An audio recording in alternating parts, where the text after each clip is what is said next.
Joshua chapter 14 opens with the division of the promised land among the tribes of Israel.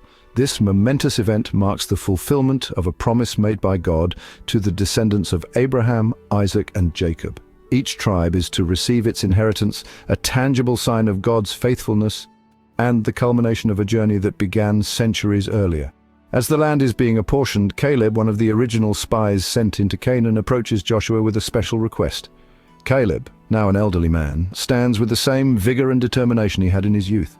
He reminds Joshua of the promise God made to him through Moses 45 years prior. Caleb's voice is filled with conviction as he recounts the words spoken by Moses, a promise that has sustained him through decades of wandering and waiting. Caleb recalls the day he and Joshua were sent as spies into the land of Canaan. They had seen the richness of the land, its fertile valleys and abundant resources. It was a land that held the promise of a prosperous future for their people. While the other 10 spies returned with a report filled with fear and doubt, Caleb and Joshua urged the people to trust in God's promise. They stood firm in their faith despite the overwhelming opposition and the fear that gripped the hearts of the Israelites. They declared that the land was good, flowing with milk and honey, and that God would surely deliver it into their hands. Their words were a beacon of hope, a call to courage and trust in the face of daunting challenges. However, the Israelites, swayed by fear, refused to listen and instead chose to believe the negative report.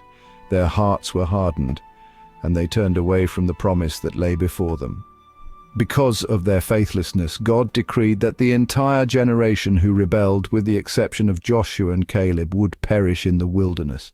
They would wander for 40 years, a stark reminder of the cost of disobedience and lack of faith. They would not live to see the promised land, a poignant reminder of the consequences of disobedience and unbelief. The desert became their grave, a testament to the seriousness of turning away from God's commands. However, God made a promise to Caleb, acknowledging his unwavering faith and courage. Caleb's steadfastness was rewarded, and he was granted the land he had walked upon as a spy, a testament to the enduring power of faith and the fulfillment of God's promises.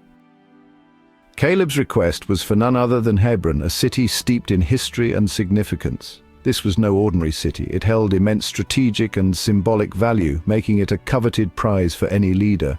Hebron was located in the heartland of Canaan, a mountainous region inhabited by the Anakim, a race of giants who instilled fear in the hearts of many. These giants were legendary, their presence a formidable challenge to any who dared to claim the land. It was a city that represented the very challenges the Israelites feared most. The thought of facing such giants was enough to deter even the bravest of warriors. Hebron was also the place where Abraham, Isaac, and Jacob, the patriarchs of the Israelite nation, had lived and were buried. Their tombs stood as a testament to the enduring legacy and the deep roots of the Israelite people in this land.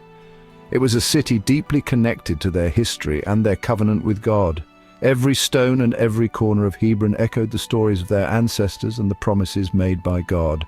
By requesting Hebron, Caleb was not simply seeking a desirable piece of land. He was claiming a place of spiritual significance, a place that represented God's faithfulness to his promises across generations. It was a bold move, one that spoke volumes about his character and his faith. Furthermore, Hebron stood as a constant reminder of the Israelites' past rebellion and God's judgment. It was a place where lessons had been learned the hard way, and where the consequences of disobedience were still felt. It was here that the 10 spies had allowed fear to grip their hearts, leading an entire generation astray. Their lack of faith had cost them dearly, and Hebron was a stark reminder of that failure. Caleb, by requesting Hebron, was making a bold statement of faith, demonstrating his unwavering trust in God's power to overcome any obstacle. He was not just asking for land, he was declaring his belief in the promises of God and his readiness to face any challenge, no matter how daunting. Are you ready for the next chapter? Just click here to go straight to it.